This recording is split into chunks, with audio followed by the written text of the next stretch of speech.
और ट्रेजरर है हमारी पार्टी के प्रणव सगोत्रा जी, फॉर्मर यूथ कांग्रेस के प्रेसिडेंट हैं, और पंकज डोगरा जी हमारे कुथवा के डिस्ट्रिक्ट प्रेसिडेंट, पवन रैना जी पीसीसी के सेक्रेटरी, नरेंद्र गुप्ता जी जो चले गए वो भी हमारे खास पुराने मित्र हैं, करण Bhagat ji SC schedule caste department के चेयरमैन, राजवीर सिंह जी यूथ कांग्रेस के हमारे पुराने साथी, यहाँ के बबल गुप्ता जी हमारे वर्किंग प्रेसिडेंट डिस्ट्रिक्ट के, तीरथ भगत जी और राजन शर्मा जी, अनीता देवी जी, कुमार सिंह जी, राजकुमार जी, कुमेर सिंह जी, और यहाँ के खासकर हमारे डिस्ट्रिक्ट प्रेसिडेंट जिनका नाम मुझे पहले लेना था, संजीव शर्मा जी। आप सबको मैं बहुत बहुत मुबारक पेश करता हूं कि आप इतनी देर से सुबह 10:30 बजे से इस कांग्रेस पार्टी का जो ये जलसा है, मुजस्समा है, ये जो जमा इस वक्त आप हैं, प्यार मोहब्बत से आप यहां बैठे हैं, आपको वेलकम करता हूं, शुक्रिया अदा करता हूं। रमन बल्ला साहब ने बहुत ही जिंजारू तरीके से और आपको बहुत बड़ी बातें बताई उन्होंने कांग्रेस पार्टी के बारे में। दोस्तों, आपको पता होना चाहिए कि जब से हिंदुस्तान आजाद हुआ, चाहे देश को आजादी दिलाने का काम अगर किसी ने किया वो कांग्रेस पार्टी ने किया। उस वक्त ना बीजेपी का कोई वजूद था, ना आरएसएस का वजूद था। आरएसएस का वजूद था, लेकिन कहीं ना कहीं वो अंग्रेजों के साथ मिले थे, और अगर किसी पार्टी ने कुर्बानी दी, जेलों में गए, मुल्क के लिए शहीद हुए, अंग्रेजों से मार खाई, वो गांधी जी की सदारत में कांग्रेस पार्टी के लोग। और जब मुल्क आजाद हुआ, उसके बाद इस मुल्क को यहां तक पहुंचाने में, इस मुल्क को दुनिया की चौथी सुपर पावर बनाने में, इस मुल्क को एक बहुत बड़ी इकोनॉमी बनाने में कांग्रेस पार्टी और मनमोहन सिंह जी का हाथ रहा। और आज अगर हिंदुस्तान दुनिया के इस मुकाम पे पहुंचा है, इस स्टेज पे पहुंचा है, इसमें 99% जो है हाथ वो कांग्रेस पार्टी। जब मुल्क आजाद हुआ तब यहां की हालात क्या थी। आज पंडित नेहरू जी को बदनाम करने की कोशिश की जा रही है आरएसएस, बीजेपी और उनके व्हाट्सएप ग्रुप और उनके सोशल मीडिया से। वो पंडित नेहरू जी जिन्होंने अंग्रेजों की लड़ाई लड़ने में जेल खाई, मुल्क की आजादी के लिए लड़े, और जब प्राइम मिनिस्टर बने तो ये जो शुरुआत है, क्योंकि जिस मकान की आप बुनियाद मजबूत करते हो वो इमारत जो है बहुत मजबूत बनती है। और अगर मुल्क की तरक्की में इसी लीडर ने बुनियाद डाली, अगर एम्स, आईआईएम, आईआईटी, जितने भी नेवी है, एयरफोर्स है, हिंदुस्तान की जो इस वक्त मजबूत खोज है, अगर मिसाइल का सिस्टम इस वक्त हिंदुस्तान का मजबूत है, एयर डिफेंस सिस्टम मजबूत है, एजुकेशन सिस्टम मजबूत है, तो वो बुनियाद जो है नेहरू जी की वजह से पड़ी। और आज अगर जगह जगह एम्स बनते हैं तो एम्स की शुरुआत भी नेहरू जी ने की थी। आज मुल्क तरक्की की राह पे, जब कोई सड़क किसी सिमट जाती है, अगर उस सड़क में अगर वो 100 किलोमीटर बननी हो, अगर हमने 20 किलोमीटर बनाई हो तो क्रेडिट उसी 20 किलोमीटर वाले को मिलेगा जिसने उस सड़क की शुरुआत की हो। बाद में वो दिल्ली से अगर सड़क निकली हरियाणा पहुंची, अगर हरियाणा से सड़क निकली तो पंजाब पहुंची, अगर पंजाब से सड़क निकली तो कुटवा सांबा पहुंची, बाद में जो है जम्मू पहुंच गई। लेकिन अगर उस सड़क की बुनियाद पड़ी वो उसी को मिलता है क्रेडिट।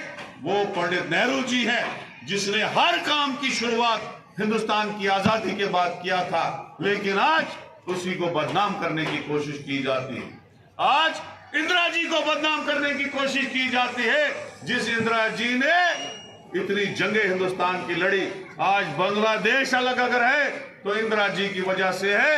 अगर आज कोई मजबूत लीडर थी इस हिंदुस्तान में, जो हमारी जो वक्त की शेरनी थी, वो इंदिरा जी थी, जिन्होंने इस मुल्क को बनाया, इस मुल्क को चलाया।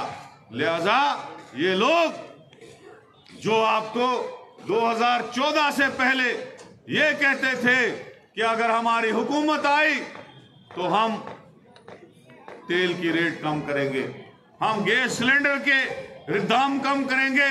जो गैस सिलेंडर उस वक्त कांग्रेस 460 रुपए में देती थी, तो मोदी जी का अभी भी आप भाषण देखो, व्हाट्सएप पे देखो, फेसबुक पे देखो, वो कह रहा था कि महंगाई की तबाही है, अगर हम आए तो हम गैस सिलेंडर की आधी रेट करेंगे, मतलब 230 रुपए में हमें सिलेंडर देते। लेकिन मेरे भाइयों आज 1250 रुपए का गैस सिलेंडर है।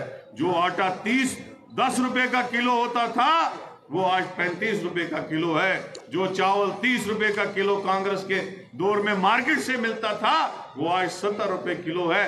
जो तेल 50 रुपए का किलो मिलता था, लीटर मिलता था, वो आज 225 रुपए है। ये महंगाई किसकी है, किसकी देन है? ये बीजेपी की देन। और जब बीजेपी की सरकार 14 में आई, उससे पहले जो उन्होंने ये कैंपेन किया, जो उन्होंने अपना मैनिफेस्टो दिया, उसमें उन्होंने कहा कि हम 2-2 करोड़ की 2-2 करोड़ नौकरियां हर साल देंगे। उसका मतलब है 16 करोड़ नौकरियां 8 सालों में बनती थी। मोदी जी को कहना चाहता हूं, कहां गई वो 16 करोड़ नौकरियां? आज सबसे ज्यादा बेरोजगारी इस मुल्क में है। आज सबसे ज्यादा, जब से हिंदुस्तान आजाद हुआ है तब से लेके आज तक सबसे ज्यादा बेरोजगारी जम्मू कश्मीर में है।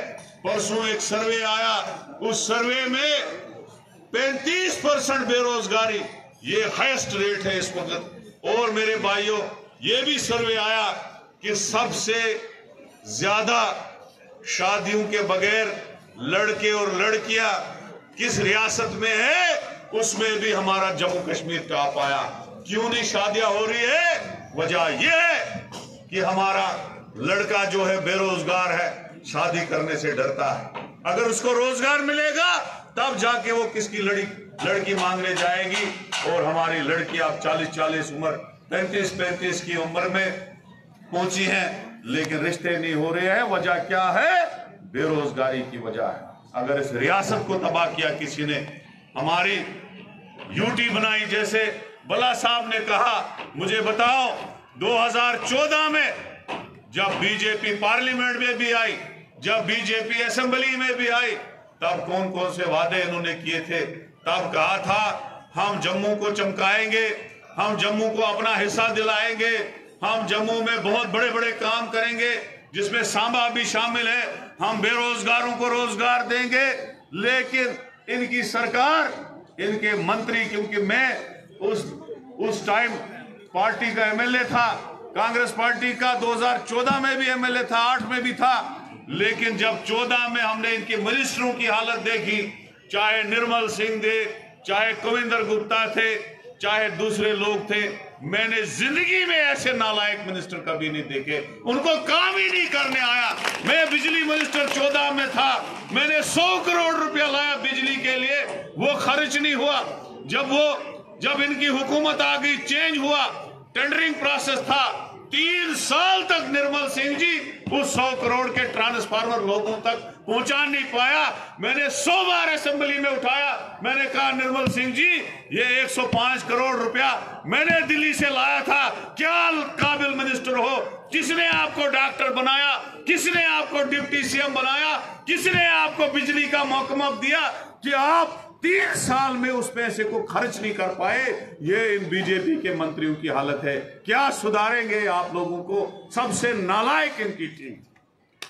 अगर मिनिस्टर हुआ करते थे वो पंडित तरलोचन लाल दत्त थे, कांग्रेस के मिनिस्टर। गिरधारी लाल डोगरा थे, पंडित मंगत राम शर्मा थे, जिनके यहाँ पे लड़के भी रजनीश शर्मा जी बैठे हैं, जिन्होंने जम्मू के लिए लड़ा, जिन्होंने जम्मू के हर एक डायरेक्टरेट को अलग किया, जम्मू के काज के लिए लड़ा, जम्मू के फायदे के लिए लड़ा। आज अगर कोई नौकरी कर भी रहा है, उनके वक्त का कर रहा है। मुझे बताओ, आज हर गांव में 10 बंदे रिटायर होते हैं, 20 बंदे रिटायर होते हैं। क्या नया कोई लगता है? बताओ। तो किसका राज है? 9 साल में बताओ कितने लोग नए लगे और कितने रिटायर हुए?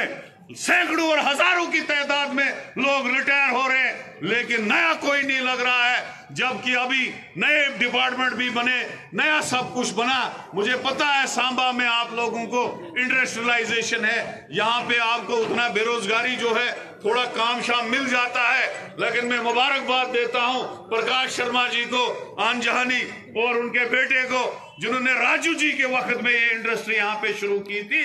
आज लोगों को उसकी वजह से जो है नौकरियां मिलती है। और आज मैं ये कहूंगा, अगर आप बदलाव लाएंगे, बदलाव लाना जरूरी है। आप हिमाचल में देखो, अगर उन्होंने बीजेपी की सरकार 5 साल बनाई, तो 5 साल के बाद आज हर जगह आप देखेंगे हिमाचल के लोग इस वक्त बदलाव ला रहे हैं, कांग्रेस को बना रहे हैं। वजह क्या है? वजह यही है कि वो अच्छी तरह से कान पकड़ते हैं हुकूमतों का। ये चीज आपको समझनी चाहिए। इसलिए अब बदलाव का टाइम। आज बीजेपी वालों को बोलो कि डेली वेजर दरबदर है सड़क पे। आज बीजेपी वालों को बोलो कैजुअल लेबर, मनरेगा का एम्प्लॉय जो है, एनआरएचएम का एम्प्लॉय है, हमारी आशा बहनें हैं, हमारी आंगनबाड़ी वर्कर है, हमारे जो एनवाईसी के लोग हैं, सारे दरबदर है सड़कों पे। उनको कोई परमानेंट नहीं कर रहा है, उनको कोई तनख्वाह नहीं बढ़ा रहा है। और आगे से बोलते हैं हमारी हुकूमत आएगी फिर हम करेंगे। अरे भाइयों, मुझे बताओ, 2014 से आपकी सरकार सेंटर में, 2014 से आप यहां, आपने 9 साल से इलेक्शन नहीं कराया। आपकी गवर्नमेंट, आपका एलजी जब अच्छा खाना होता है, जब कोई अच्छी चीज हो जाती है तो रविंदर राणा चिल्लाता है ये हमने किया, बीजेपी ने किया। जब हम बोलते हैं डेली वेजरों को परमानेंट करो, जब हम बोलते हैं बेरोजगारों को रोजगार दो, जब हम बोलते हैं विधवा का पेंशन बढ़ाओ, जब हम बोलते हैं आंगनवाड़ी की तनख्वाह बढ़ाओ, तब बोलते हैं जी हम जब आएंगे तब आपका जो है मसला हल करेंगे। लेकिन अगर ये सरकार में है, जब अच्छा खाना होता है, हमारे एक कहावत है कि सेब को लाल जहां से वहां से चक मार रहे और सफेद अंग छोड़ देते। अरे भैया, अगर तुम्हारी 9 साल से सरकार है, पहले तुम गवर्नमेंट में थे पीडीपी के साथ, अब आपका एलजी है, तो क्यों नहीं बेरोजगारों को रोजगार मिल रहा है? क्यों नहीं डेली वेजर परमानेंट हो रहे हैं? क्यों नहीं जम्मू कश्मीर को स्टेट वापस मिल रही है? तुम होते कौन थे हमारी स्टेट छीनने वाले, जो हमारी महाराजा की स्टेट थे? तुम होते कौन थे जो महाराजा ने हमको स्टेट सब्जेक्ट दिया था, यहाँ की नौकरियों को तहफ़्फ़ुज़ करने के लिए, यहाँ की जमीनों को तहफ़्फ़ुज़ करने के लिए? तुम होते कौन थे हमारी स्टेट सब्जेक्ट छीनने वाले? हमने तुमको इसके लिए वोट नहीं दिया था। हमने बीजेपी को, न कश्मीर के लोगों ने वोट दिया था, न कुटवा, सांबा और जम्मू के लोगों ने वोट दिया था। हमने नहीं कहा था जो तोहफा हमने महाराजा ने दिया था स्टेट सब्जेक्ट का, क्या हमने उसके लिए वोट दिया था? क्या हमने बीजेपी को वोट दिया था कि हमारी अच्छी खासी स्टेट है, हमारा अच्छा खासा स्पेशल स्टेटस है? तुम होते कौन थे लोगों के मैंडेट के बगैर हमारी स्टेट छीनने वाले लोग? तो ये चीज जो है उनको इलेक्शन में बताना है, दिखाना है। ये लोग आपको दोबारा आएंगे, 5 महीने के बाद आएंगे, 3 महीने के बाद आएंगे, इलेक्शन में आएंगे, तब आपको नफरत की बातें बोलेंगे, हिंदू मुसलमान की बातें बोलेंगे, क्योंकि काम इनने कोई करना नहीं है, नौकरी इनको किसी को लगानी नहीं है, महंगाई खत्म करनी नहीं है, गरीब का कर्जा, किसान का कर्जा कभी माफ नहीं करना है, क्योंकि इन्होंने 18 लाख करोड़ रुपया अपने जो उद्योगपति थे, चाहे वो अंबानी थे, अडानी थे और दूसरे लोग थे, उनका माफ किया। क्या गरीब का कर्जा नहीं माफ कर सकते थे? क्या किसान का कर्जा नहीं माफ कर सकते थे? क्या केसीसी लोन नहीं माफ कर सकते थे? इन्होंने अमीरों को बनाया, गरीब को नहीं बनाया। जब आप इनसे पूछोगे डेली वेजरों को क्यों नहीं परमानेंट किया, नौजवानों को नौकरी क्यों नहीं मिली, बेरोजगारी क्यों नहीं खत्म हुई, महंगाई क्यों नहीं खत्म हुई, तब ये आपको बोलेंगे हमें हिंदू मुसलमान का मामला है, हमें मस्जिद मंदिर का मामला है। उस वक्त आपको नफरत की भाषा बताने आएंगे, अपना वोट लेंगे, अपना उल्लू सीधा करेंगे, उसके बाद ये कोई काम नहीं करेंगे, क्योंकि ऐसे नालायक लोग जम्मू कश्मीर में, पूरे हिंदुस्तान में, इनसे सरकार चलती नहीं है, ना इनको चलाने आती।